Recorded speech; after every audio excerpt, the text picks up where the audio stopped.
네, 우리 30장부터 33장의 이제 위로의 책 말씀을 우리가 함께 살펴보고 있습니다.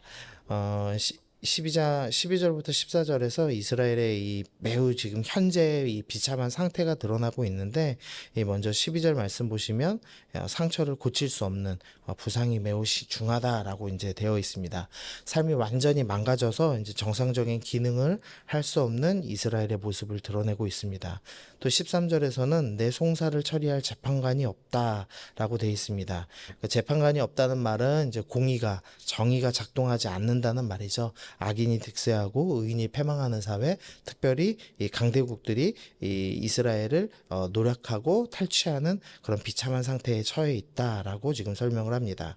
그리고 14절에서는 너를 사랑하는 자가 다 너를 잊었다. 그러니까 이제 사람과의 관계가 완전히 깨어졌습니다. 그래서 사랑하던 자들이 다 떠나버렸습니다. 그리고 나는 내 원수에 당할 고난을 내가 받게 한다라고 하시면서 하나님과의 관계도 완전히 깨어져서 하나님께서 징계 내리시는 상태에 지금 이스라엘이 처해 있다라고 지금 설명을 하고 있습니다. 그러면서 이제 그 모든 이유가 악행과 죄가 많기 때문이다라고 이제 이야기하죠. 14절 중반부에 보면 이는 내 악행이 많고 내 죄가 많기 때문이다라고 얘기하고 15절에서도 또 중간에 내 악행이 많고 내 죄가 허다하다라고 하면서 이 모든 문제, 이스라엘의 이 비참한 상태가 바로 이제 죄 때문이다라고 이야기를 합니다. 죄는 정상적인 삶을 살 수 없게 만듭니다. 삶을 망가뜨리고 상처를 주고 또 죄는 이 공의가 온전히 행해지지 않게 만들고 또 죄는 관계를 완전히 깨어버려서 사람과의 관계도 또 하나님과의 관계도 완전히 깨트리는 무서운 결과를 낳는 것이라는 것을 우리가 좀 기억을 해야 합니다. 그래서 우리의 삶 가운데 죄와 싸우는 것이 얼마나 중요한가 그것을 좀 기억하시면서 오늘도 죄와 싸우는 거룩한 성도가 돼야 되겠다 이렇게 먼저 좀 결단하면서 나아가면 좋겠습니다. 두 번째로 우리가 함께 살펴볼 것은 이 하나님께서 치료하신다는 사실입니다.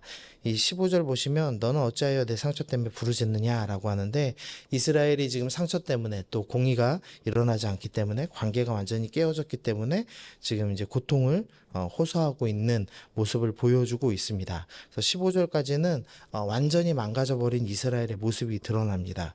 그런데 16절부터 갑자기 내용이 이제 반전하죠.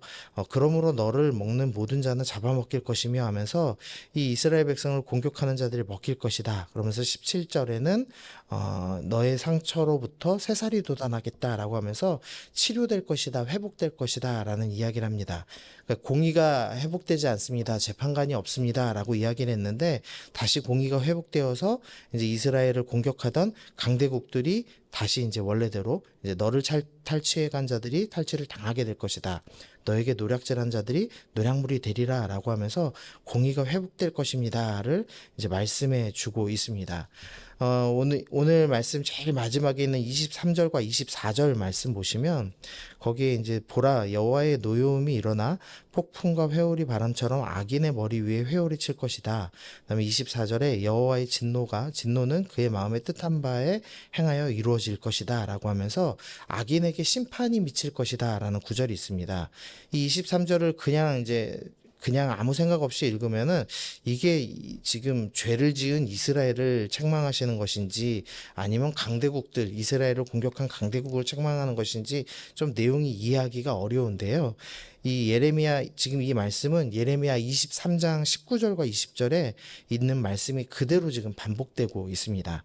근데 23장 말씀이 이 이스라엘을 공격하던 열방을 심판하겠다라는 말씀입니다. 그래서 이 오늘 본문 말씀도 지금 열방을 심판하겠다라는 구절로 이해를 하면 됩니다. 즉 하나님께서는 이스라엘을 괴롭히던 강대국들을 다시 이제 하나님의 뜻대로 심판하시면서 공의를 회복하시겠다라는 것을 지금 설명하고 계시는 겁니다.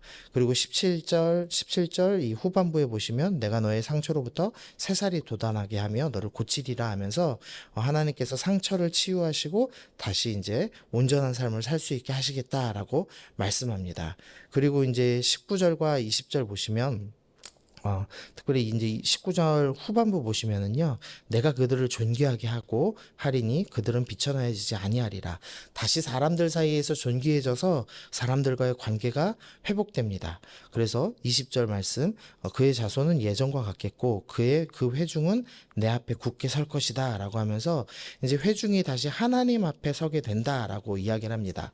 관계가 회복돼서 사람들과의 관계도 회복되고 하나님과의 관계도 회복하게 하겠다라고 말씀하십니다. 이 15절에서 지금 16절에 완전히 이제 상황들이 다 역전하는데, 이 역전하는 이유는 이스라엘이 뭐 잘 부르짖었기 때문에, 뭐 이스라엘이 어떤 행동했기 때문에가 전혀 나오지 않습니다. 오직 한 가지 이유, 하나님께서 그냥 긍휼 베푸시기로 결정한 것이죠. 그래서 하나님께서 완전히 치유해 주겠다라고 말씀해 주십니다.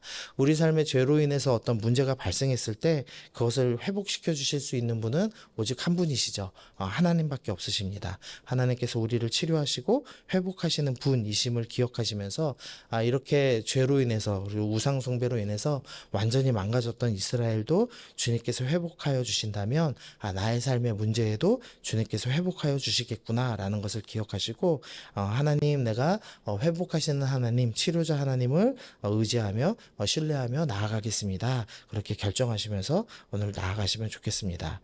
우리 세 번째로 생각할 것은 이제 18절, 19절 말씀인데요. 이 회복된 모습들이 이제 쭉 나옵니다.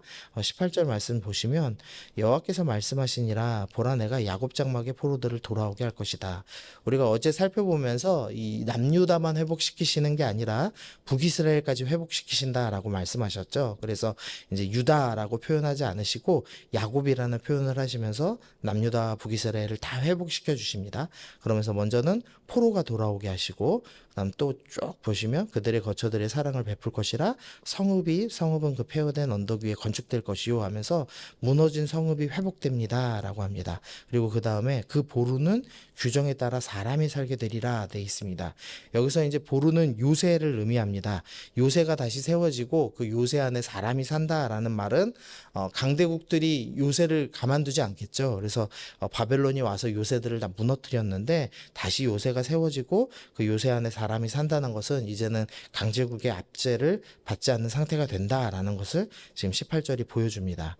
그리고 이제 19절에서는 그들에게서 감사하는 소리가 나온다. 또 즐거워하는 자의 소리가 나올 것이다 라고 하면서 감사와 기쁨이 회복됩니다 라고 이야기하고, 그 다음에 내가 그들을 번성하게 하겠다 하면서 이 생육하고 번성하라 라는 하나님의 명령, 하나님께서 우리를 만드신 목적이 온전히 회복해야 하는 모습, 그래서 그들이 존귀하게 되고 비천하여지지 않는 상태가 된다라고 하면서 완전히 우리가 회복된 것이다 라는 것을 지금 설명해 주고 있습니다. 그러면서 그 핵심 21절이 나오는데요. 21절 보시면 그 영도자는 그들 중에서 나올 것이요 그 통치자도 그들 중에서 나오리라.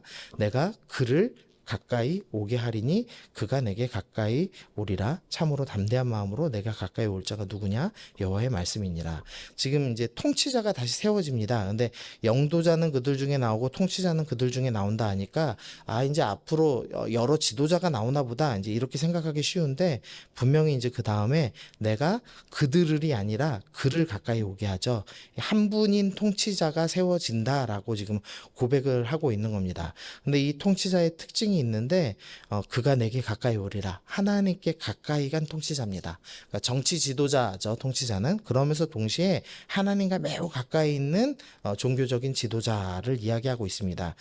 정치 지도자 왕이시면서 동시에 종교 지도자 제사장이면서 이들 중에 나오는 지도자 한 분은 바로 예수님을 의미하는 것이죠. 그래서 예수님께서 다시 오셔서 온전히 통치하시게 될 것입니다 라고 지금 설명을 하고 있는 겁니다. 회복의 가장 진정한 모습이 이 통치자가 바로 서는 것, 그리고 그 통치자가 예수님이라는 것을 드러내고 있죠. 그래서 통치자가 완전히 회복하면 어떤 일이 일어나냐? 22절의 말씀이 일어납니다. 너희는 내 백성이 되겠고 나는 너희의 하나님이 되리라 라는 이제 말씀이 다시 회복됩니다. 이 22절 말씀은 언약 공식이라고 이제 말씀을 드렸습니다. 하나님과의 관계가 깨어져서 너희는 내 백성 아니다 라는 말씀을 들었습니다. 이 호세아서 선지자가 자기 자식 이름을 뭐라고 짓냐면 로암미라고 짓습니다. 이제 로는 아니다라는 표현이고 암미는 백성이라는 의미인데 너희는 내 백성 아니다. 이제 이것을 강조하기 위해서 호세아 선지자에게 너 자녀 이름을 로암미라고 져라. 이제 이렇게까지 말씀하셨는데 이제는 너는 내 백성이 되겠다. 너희는 다시 나의 이제 백성 로암미가 아니라 암미가 되겠다라고 주님께서 지금 말씀해주고 계시는 모습이 나옵니다. 어쨌든 이제 핵심은 통치자가 회복되는 것입니다. 그러니까 예수님이 다시 온전히 통치하시는 것, 그것이 진정한 회복의 핵심이라고 지금 설명을 하고 있는 겁니다. 우리는 보통 이제 회복을 이야기하면은 감사와 기쁨, 번성 이런 것에 이제 포인트를 두죠. 근데 가장 핵심은 통치자가 바로 서는 것이라는 것을 좀 기억해야겠습니다. 우리의 삶의 진정한 회복은 예수님이 나를 통치하시는 것입니다. 예수님께서 우리를 말씀으로 통치하실 때 그 말씀에 온전히 순종하는 것입니다. 그래서 자기의 소견에 옳은 대로 살지 않는 것, 자기 욕심대로 살지 않고 예수님의 통치를 온전히 받는 것, 그것이 진정한 회복이다. 그래야 하나님의 백성이 된다라는 것을 기억하시면서 하나님, 내가 더 이상 죄 가운데 살지 않겠습니다.